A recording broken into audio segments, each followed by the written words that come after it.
এবং কালকে এই মাঠে আপনারা এক রাত্রিব্যাপী ক্রিকেট টুর্নামেন্ট দেখবেন এই ক্লাবেরই পরিচালনায়, হাওড়া মহামারান ইয়ংস্টার শুটিং ক্লাবের পরিচালনায়।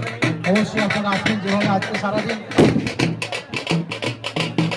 এই টুর্নামেন্টটাকে আপনারা সঙ্গ দিয়েছেন সেভাবে আপনারা অবশ্যই